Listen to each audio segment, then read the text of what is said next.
Welcome to the Applied Podcast. Today we have a special guest, Mr. Shayne Boyle, the best mouth on the internet. Yes. What's up, Shayne? What's up, guys? Hey, so real quick, some people don't know who you are. If they have kids, they know who you are, but would you just take a moment to just kind of explain your expertise? Yeah, expertise, very unique. So I catch marshmallows as a profession. We also, me and my buddies just play a bunch of games, sports, trick shots, stunts, a lot of silly stuff. Just kind of have fun for a living on the internet. Yeah, so I was telling Shayne today, we've actually talked about this a couple times about how I kind of first saw Shayne and kind of saw what he was doing. My wife was like, hey, you guys see this video of this dude and his friends just chucking balls at him? And I was like, yeah, that's my type of guy. That's awesome. And then I told you also about my kids, but we'll get there in a second. So Shayne, how did this new skill kind of like, how did you know this was something you could do? I mean, so we were first just making kind of like videos for fun in 2020. Just like when COVID happened, we were doing football trick shots. And one of the things I knew I was good at was like catching grapes. I don't know why. So we did that as a joke for a video and it just kind of like took off. Different foods got commented, challenged, and then like the marshmallow thing really caught on. Yeah. Awesome. Okay, so talk to me a little bit about like when you realized it wasn't just a funny skill, like, but you could actually kind of scale it and make it into something that was going to be, relevant on Instagram and TikTok and all the things you've done so far. I don't think like social media definitely was not as big as it is like now, but for some reason I did have like a feeling that it was going to work. Like I think God had a plan even when I didn't know what the plan was yet. Yeah. And so even in the first couple of trick shots that like went viral and got views, I was like, all right, I'm kind of hooked. I think this is what I'm supposed to do. And when we started to do it, more and more and more, it's like you could tell that like we're getting better at it every once in a while. It wouldn't be consistent, but like we'd go viral every once in a while. I was like, okay, it's kind of like it kind of shows that it's like we're leading somewhere. And then when 2024 happened and we got really popular and like every video we were making was like starting to go off, we got invited to like America's Got Talent. That's what I was gonna say. Yeah, it was like last summer. It's like a lot of our videos and views and followers were like going crazy at that time, and that was just like added to it. Yeah, so the America's Got Talent thing was definitely like, we were talking about this last night. It was kind of like a spark moment of like, okay, this is real. This is next level. Like this is kind of, I mean, that's awesome, man. What has been your best memory as far as like either a place you've gone or like just an experience? Yeah, I mean, we've been blessed. We got to meet a lot of cool people and do a lot of cool stuff in cool places so far.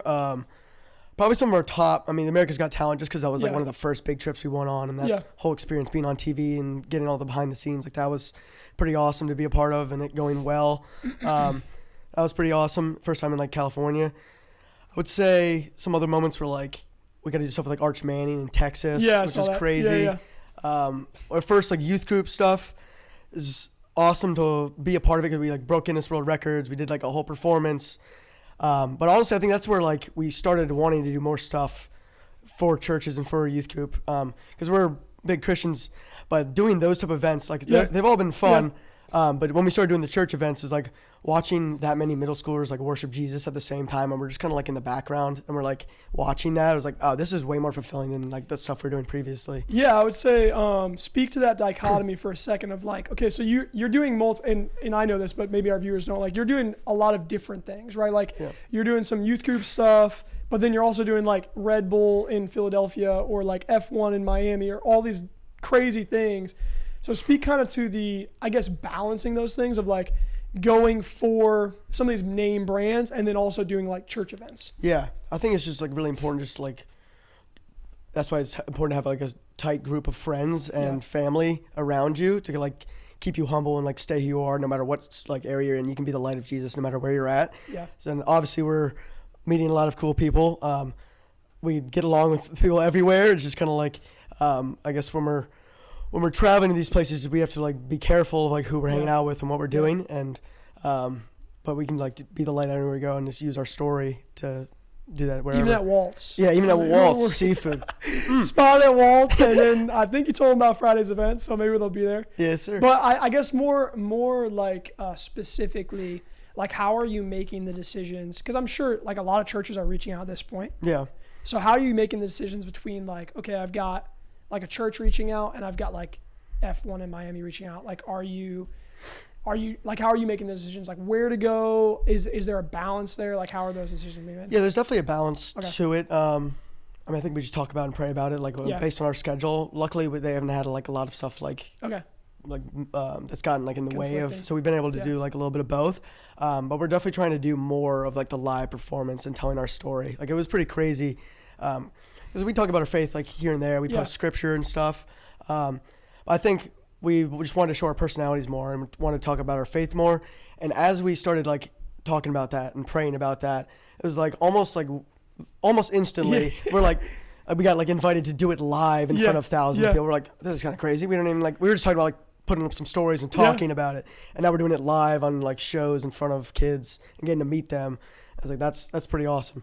Yeah, man. And I told you this, like my kids were the first ones that were like, I was telling you, is he a believer? And I was like, how would I know? He's catching marshmallows in his mouth. Like, I don't know if that's, you know, he's a Christian. But then immediately, like, just to give you guys credit, like, I looked at your story. I realized, oh, he's posting Bible verses every single day. That's not by coincidence, right? Mm-hmm.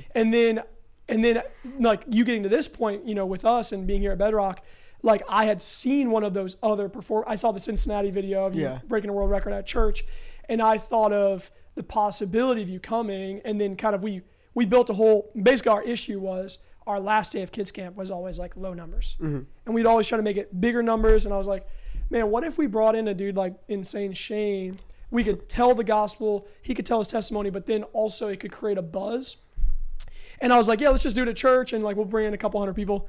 And Blake was like, yeah, let's do it at Payne Park and try to get a couple thousand. Yeah. And I was like, okay, bet, like we'll do it there. So, yeah, I mean, I think kind of what you're speaking about as far as once you kind of open that door for churches, now you're doing things live. Now other churches are seeing a possibility of like, oh, this makes so much sense for us to do too. So yeah, man, it's been a great experience so far. Yeah, I appreciate it. I mean, it's definitely a blessing. Like, I mean, I think God's had a part of our entire plan, but as 100%. Soon as we started like taking those next steps to like being careful of like what we're saying and how we're acting and being like family friendly and talking about being Christian more. Yeah. Like, the doors have opened like crazy for us in the Christian realm and like just in general for our like business and stuff.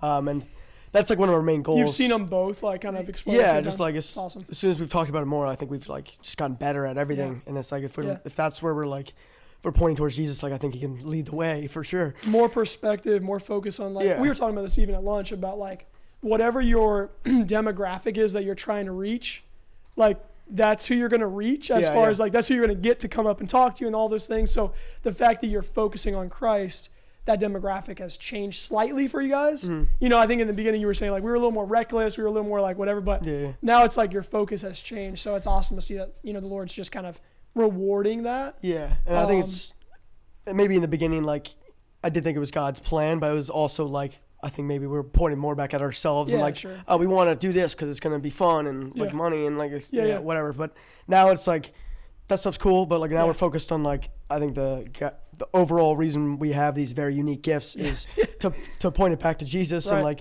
tell people about God. And that's like how it's worked even more this past year, I think. Yeah.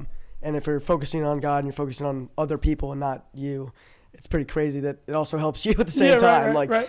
Yeah. That's awesome, man. Well, can you tell us a little bit more about just like your background, like growing up, like did you grow up in the church? Did you not grow up in the church? Like all that stuff. Yeah. So me and all my buddies, like we're very Christian families. So grew up Christian, grew up in the church. In high school, maybe later middle school, but I think high school I started going to a youth group and I like half high school into one and half high school I went to another. And just kind of like where I like deepened my relationship with God. I think just like throughout the years though, like I went through some like mental stuff during like college, like stopped playing sports and stuff like that. And so did Jake as well. Just like it's kind of weird. Like after you quit sports, like you're trying to like figure out like, what do I do now? Yeah. I think COVID was honestly, even though it's like a sad time for like the world, it was like a good reset to like help with my relationship with God and my family and girlfriend and our just like and friends. And then that's when I got into like fitness and making vids and stuff too. So it was like kind of like a good reset button. Yeah. That's awesome, man.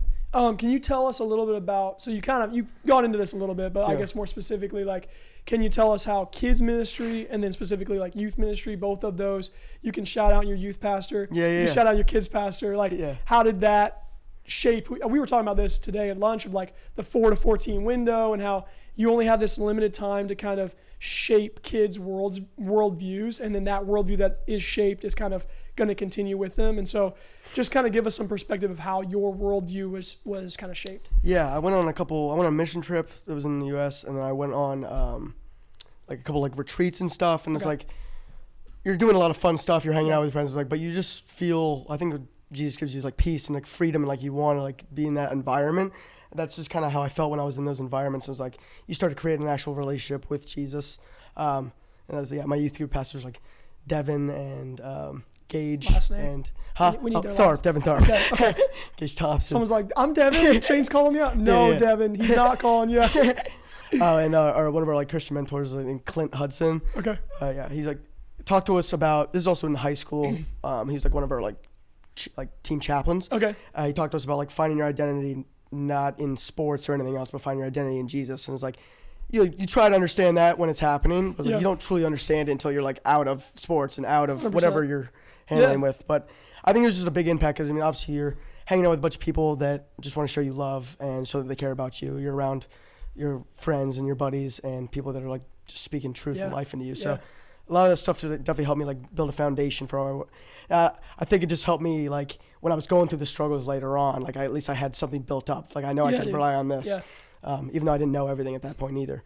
I think you bring up a great point, right? Like, we say all the time, like joy that's in Christ is the only thing that's not gonna delineate and go from you or come to, like, sports is great, but it ends at some point. Yeah. Right. And so with you having people in your life and mentors in your life that could pour that into you of like, hey man, like sports are awesome, but it's going to end and you need something else. Yeah. And so you're not, if you weren't poured into in that way, like sports ends and it's like you're running off a cliff. Yeah. But because you're like, oh no, this is coming and here's what it's going to feel like and here's what you need to be actually relying on. You need to rely on God for your joy, and we could input, I mean, it might not be sports, right? Like we could input anything into that and say, you find your joy in that, well, it's not going to last or it's not going to fully, make you joyful, but God will. And so, man, that's awesome to have mentors like that.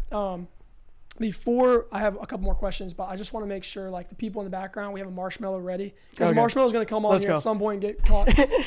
So I think my last question is just how is God, and we talked about this, but how is God specifically using your platform right now?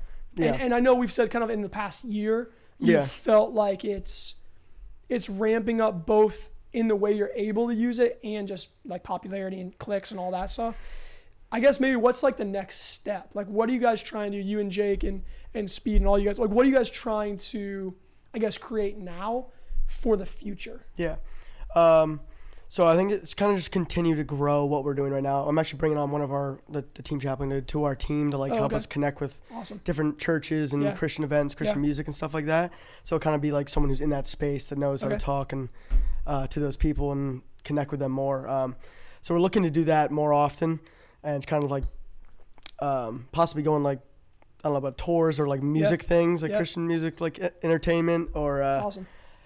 Just a lot of like youth group events we're kind of doing. We found out it's the best of both worlds. We get to make content. We get to like perform in front of people. I think we've gotten more comfortable talking about our stories, and obviously it's like for a much like bigger, better reason. So like I think it's just continuing to do that more and more, and just creating a relationship. We want to get into like longer form personalities or more in like videos. Yeah. And I think that's just like the next process is like just getting real connection. I think with it's people. funny because like we were talking about this earlier about how people feel like they know you when you're filming a minute video.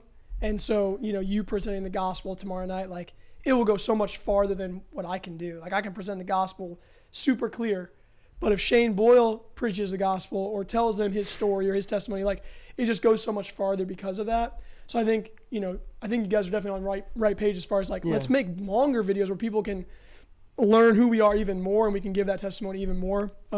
Yeah, man, keep doing what you're doing. From what I see, it's been great. And I just want to tell you, like, talking to you, and I was telling all the guys this, I was like, they were saying, does Shane like want to present the gospel Friday night? And I was like, man, Shane has been more, like he's been more amped up about that part of this than anything else. Like obviously we're planning the performance and we're doing world records and like that's all fun. Yeah. But the reality is that you're using your gift something that God's given you the ability to do for the kingdom. And I was so impressed about just your heart for like, no. Like, I don't want to be off stage when you're presenting the gospel. Like, I want to give my testimony. I want to do as much as I can to present the gospel as well. So like, let me help. Yeah. I was super impressed with that. I appreciate that. Yeah. I mean, I definitely think God just definitely gives everybody unique gifts to point back towards him. And he's given us some very unique ones. And a lot of silly ones. Is there a marshmallow? Yeah. Where is it? But no, that's just what we want to do more of, obviously. Yeah. Awesome. Well, hey, this is the Applied Podcast with Shayne Boyle, and we're going to sign out for now. We'll see you guys. We're at Friday night at Payne Park from 6 to 8. We're going to be breaking world records. We're going to be having a whole performance, food trucks.